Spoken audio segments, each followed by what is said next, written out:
Hello everyone, welcome to selection road map YouTube channel. तो ये video YouTube channel की पहली वीडियो है और इसमें हम पीवाईक्यू सीरीज स्टार्ट कर रहे हैं। सबसे पहले एनटीपीसी यूजी वाली जो एग्ज़ाम है, जो मई जून 2026 में लगी है, उसके पीवाईक्यू क्वेश्चन डिस्कस करेंगे। एंड हिस्ट्री से स्टार्ट कर रहे हैं, एंशियंट हिस्ट्री से, फिर मिडाइवल मॉडर्न, इस टाइप से करते जाएंगे और पूरी सब्जेक्ट से जितने भी क्वेश्चन आए हैं, वो सारी सब्जेक्ट रिवाइज हो जाएंगे, आपके क्वेश्चन भी रिवाइज हो जाएंगे और जो आपको नहीं आता वो इम्पोर्टेंट फैक्ट्स आप सीख जाओगे। ठीक है। तो यहाँ पे आपको किस टाइप से इस सीरीज को फॉलो करना है वो 2 मिनट का इंट्रो मैं बता देता हूँ। तो डेली या हर 2 दिन में एक वीडियो आएगी जिसमें 10 क्वेश्चन डिस्कस करेंगे डेली के। एंड इस टाइप से सबसे पहले एंशियंट हिस्ट्री खत्म करेंगे, फिर मिडाइवल, फिर मॉडर्न। ठीक है। और आपको करना क्या है कि पहले क्वेश्चन को रीड करना है, खुद से ऑप्शन देखने हैं और खुद से अटेम्प्ट करना है क्वेश्चन। और उसके बाद में आपको आगे का इंपॉर्टेंट फैक्ट्स या उसकी एक्सप्लेनेशन बाद में देखनी है, पहले आपको खुद से अटेम्प्ट करना है। ठीक है। जिससे कि आपकी रिवीजन हो जाएगा और जो इंपॉर्टेंट फैक्ट्स है वो जो नहीं आते आपको, वो आपको लर्न करने में ज्यादा आसानी होगी। ठीक है। तो अब मैं क्वेश्चन नंबर फर्स्ट से स्टार्ट कर देता हूँ। बाकी जो वीडियो आती रहेंगी उनमें बाकी डिटेल्स बता देंगे। ठीक है। तो सबसे पहले वीडियो क्वेश्चन नंबर फर्स्ट पे चलते हैं। क्वेश्चन नंबर फर्स्ट है, चीनी यात्री तीर्थयात्री हेन सांग ने कश्मीर की यात्रा किसके शासनकाल में की थी?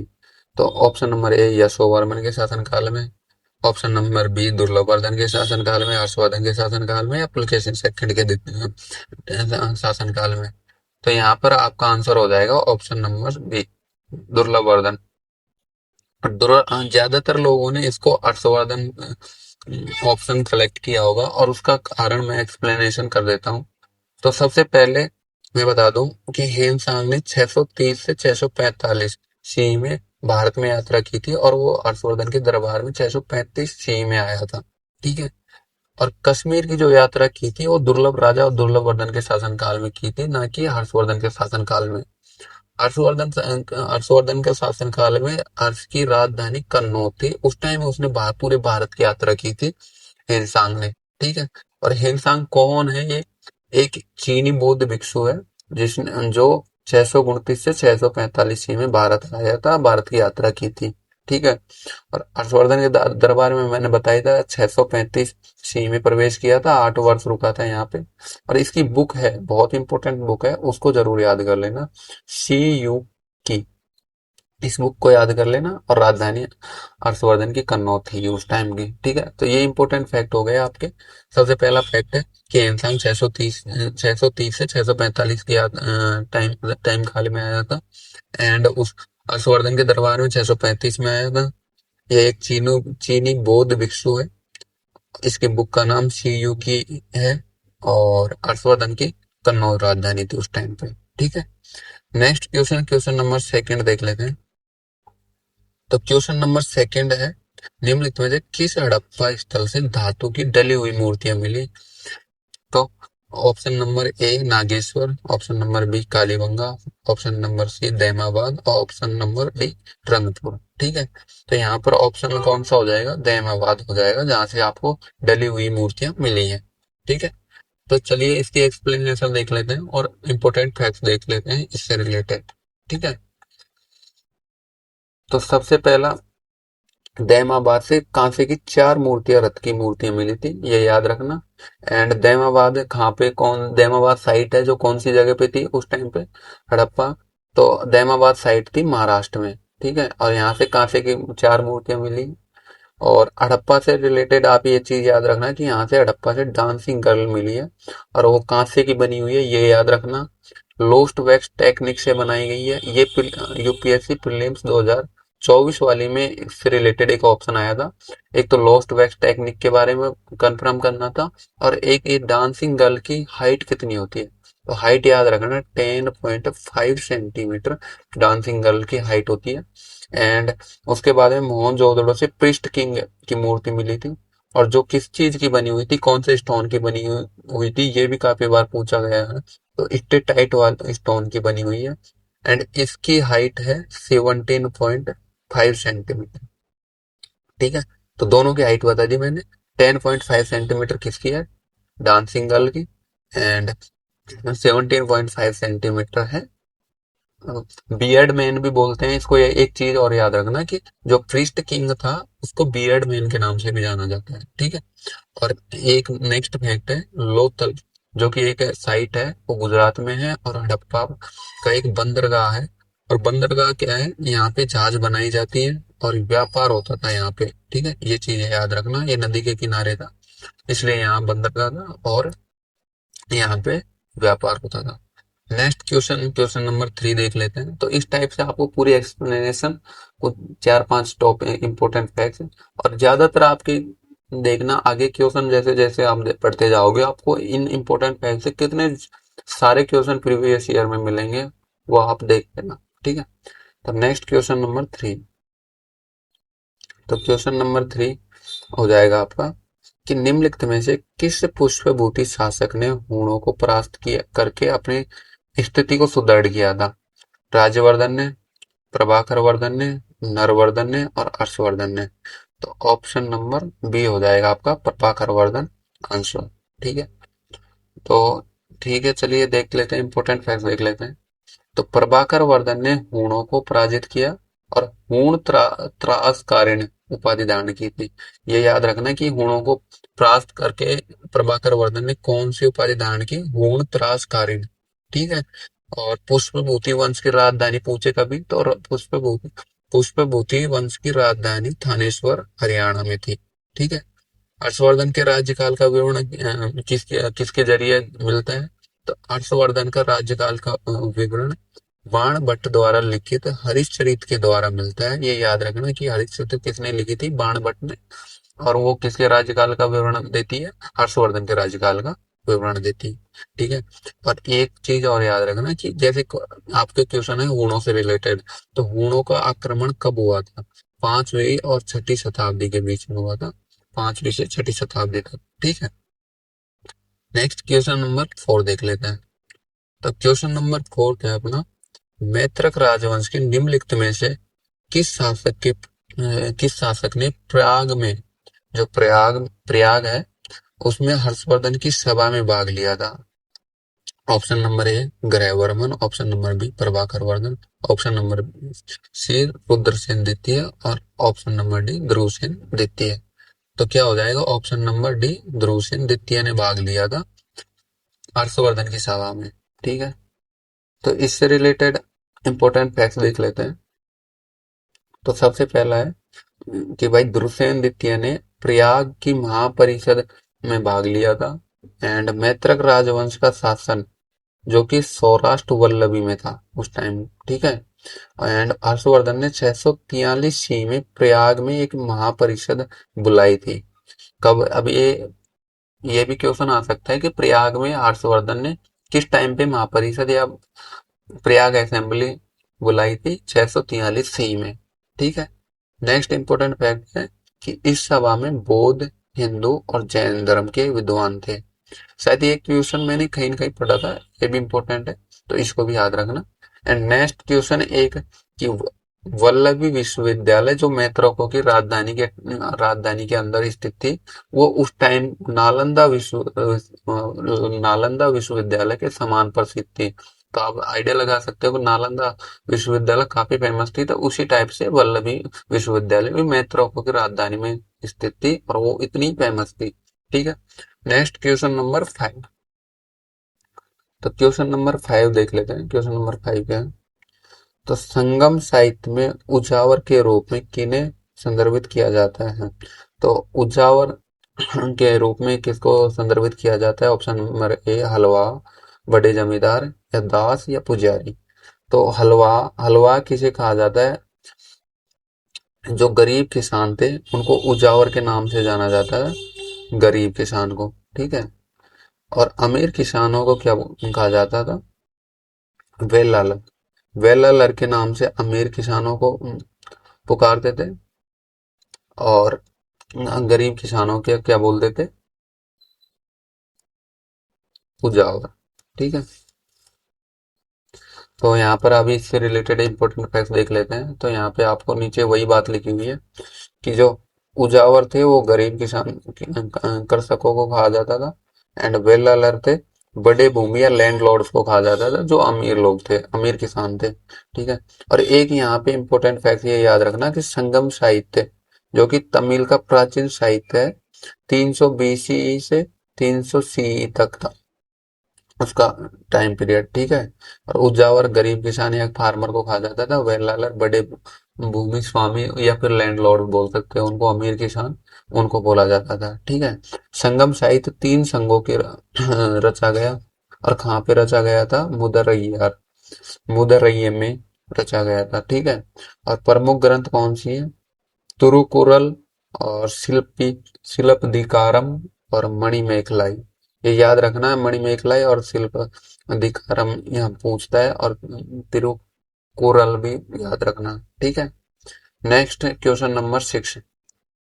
तो क्वेश्चन नंबर 6 देख लेते हैं। क्वेश्चन नंबर 6 क्या है? तो उत्तर भारत में प्रारंभिक लौह युग सबसे प्रमुख रूप से किस मर्दान संस्कृति से संबंधित है? ठीक है। तो option number A B C आप पढ़ सकते हो। तो इसका राइट आंसर हो जाएगा त्रिशूल धूसर बांड और काले और लाल बांड। ठीक है। ये संस्कृति थी उस टाइम की प्रमुख मर्दान संस्कृति, इससे रिलेटेड थी प्रारंभिक लौह युग से। ठीक है। इससे रिलेटेड इंपॉर्टेंट फैक्ट देख लेते हैं। तो जो पेंटेड ग्रे वेयर थी, जो उत्तर भारत में ईयरली आयरन पूर्व लौह युग के टाइम पे 1200 से 600 बीसी से संबंधित है। और ब्लैक और रेड वेयर, जो कि काले और लाल भांड, दक्षिण और मध्य भारत में पाया जाता है। ठीक है। और नॉर्थर्न ब्लैक पॉलिश्ड वेयर, जो कि मौर्य काल के समय में 4 से 2nd सेंचुरी बीसी में की संस्कृति है। और इसी प्रकार से पेंटेड ग्रे वेयर है हस्तिनापुर, अहिच्छत्र और मथुरा में पाई गई थी। तो ये एरिया याद रखना। सबसे पहले पेंटेड ग्रे वेयर वाली, जो कि है उत्तर भारत में पाई, भारत से संबंधित है। और दक्षिण भारत से कौन सी है? Black and red ware. And northern black polished where है मौर्य काल के समय से, जो कि 4th-2nd सेंचुरी बीसी की संस्कृति है। और ये याद रखना कि जो पेंटेड ग्रे वेयर है वो हस्तिनापुर, अहिच्छत्र और मथुरा से रिलेटेड है। ठीक है। Next question, question number 7। तो क्वेश्चन नंबर 7 क्या है? महाबलीपुरम के पल्लव मंदिर मुख्य रूप से किससे बने हैं? तो लेटेराइट के बने हैं, केवल बलुआ पत्थर के, संगमरमर के और ग्रेनाइट के। तो ऑप्शन नंबर डी ग्रेनाइट के बने हुए हैं। ठीक है। तो इससे रिलेटेड इंपॉर्टेंट फैक्ट देख लेते हैं क्या क्या है। तो महाबलीपुरम के रथ मंदिर एक ही चट्टान, मोनोलिथिक रॉक कट से बने हुए ग्रेनाइट पत्थर से। ये याद रखना कि जो महाबलीपुरम रथ के मंदिर हैं, जो एक ही चट्टान को काट कर तराश कर बनाए गए हैं। ये सबसे इम्पोर्टेंट फैक्ट है कि भाई एक ही चट्टान से कौन से मंदिर बनाए गए हैं। महाबलीपुरम के रथ मंदिर को एक ही चट्टान से मोनोलिथिक रॉक कट से बनाया गया है, और जो ग्रेनाइट पत्थर से बने हैं। ठीक है। नेक्स्ट, ये फैक्ट हो गया अपना पहला। नेक्स्ट फैक्ट है, सेकंड फैक्ट है, राज सिंह वर्मन प्रथम नरसिंह वर्मन द्वितीय, जिसको नरसिंह वर्मन द्वितीय के नाम से भी जाना जाता है, 7वीं से 8वीं सेंचुरी सी में बनवाया था। किसने बनवाया था महाबलीपुरम को? नरसिंह वर्मन द्वितीय ने 7वीं से 8वीं सेंचुरी। ठीक है। यूनेस्को वर्ल्ड हेरिटेज साइट है। 1984 में इसको यूनेस्को वर्ल्ड हेरिटेज साइट में कंसिडर कर लिया। और जो प्रसिद्ध रथ है, धर्म रथ है, अर्जुन रथ है और भीम रथ है। ठीक है। ये 3 फैक्ट याद रखना। एक तो एक ही चट्टान को काट कर इसको बनाया है महाबलीपुरम मंदिर को, ग्रेनाइट पत्थर का बना है। और इसको किसने बनवाया? नरसिंह वर्मन द्वितीय ने 7वीं से 8वीं सेंचुरी में। और वर्ल्ड हेरिटेज साइट में कब कंसिडर किया था इसको? 1984 में, 1984। एंड प्रसिद्ध रथ कौन कौन से हैं? धर्मराज रथ है, अर्जुन रथ है और भीम रथ है। ठीक है। Next question number 8। तो क्वेश्चन नंबर 8 क्या होगा?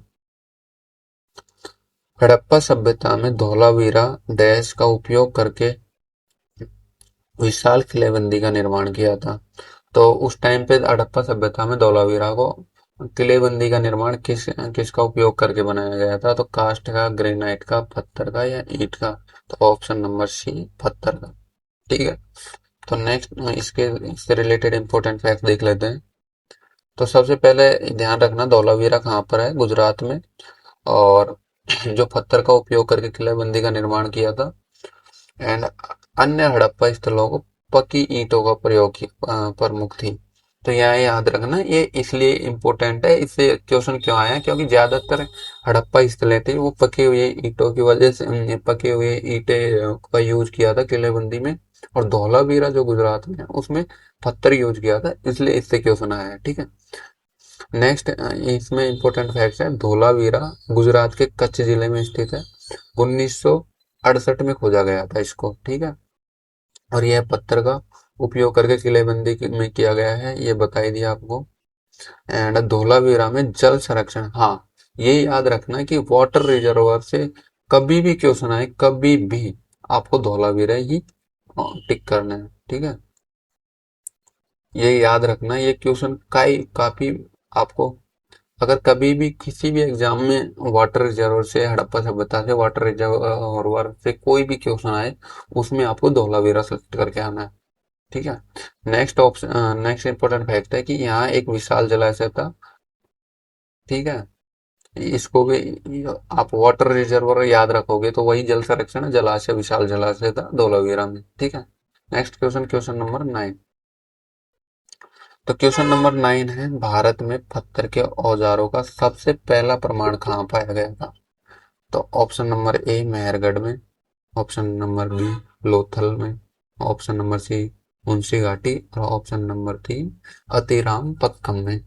ठीक है। तो ऑप्शन कौन सा हो जाएगा जो सबसे पहले पत्थर के औजारों का प्रमाण पाया था, वो कौन सी जगह पे पाया था? अतिराम पक्कम में पाया गया था। ठीक है। तो इससे रिलेटेड इंपॉर्टेंट फैक्ट देख लेते हैं। तो सबसे पहले अतिरामपक्कम कहाँ पे स्थित है? तमिलनाडु से 1.5 मिलियन वर्ष पुराने स्टोन मिले थे उस टाइम पे, इसलिए इससे सबसे प्रमुख प्रमाण मिले थे। ठीक है। उस टाइम पे भारत के सबसे पुराने पत्थर औजार होमो इरेक्टस काल के हैं। तो कौन से काल, ये तो पूछता नहीं है, इसको याद करने की जरूरत नहीं है, सिर्फ एक बार रीड कर लेना कि होमो इरेक्टस काल के सबसे पुराने पत्थर औजार हैं। ठीक है। भीमबेटका कहाँ पे है? मध्य प्रदेश में। पूरा पाषाण काल चित्रकारी के लिए प्रसिद्ध है। ये याद रखना आप कि भाई भीमबेटका, सबसे पहले तो ये पॉइंट याद रखना कि भीमबेटका कहाँ पे है? मध्य प्रदेश में। और पूरा पाषाण काल चित्रकारी के लिए प्रसिद्ध है। ऐसे उनसी घाटी कहाँ पे है? कर्नाटक में। और पूरा पाषाण काल स्थल है। ठीक है। नेक्स्ट क्वेश्चन नंबर 10, और इस वीडियो का लास्ट क्वेश्चन है। तो इस वीडियो का लास्ट क्वेश्चन क्या है? निम्नलिखित में से कौन सा कथन गुप्त काल के बाद धात्विक सिक्कों के प्रचलन में गिरावट की सही व्याख्या करता है? तो भाई, जो गुप्त काल के बाद में जो धात्विक सिक्कों का जो प्रचलन था वो कम क्यों हो गया, उसका मेन रीजन बताना है आपको।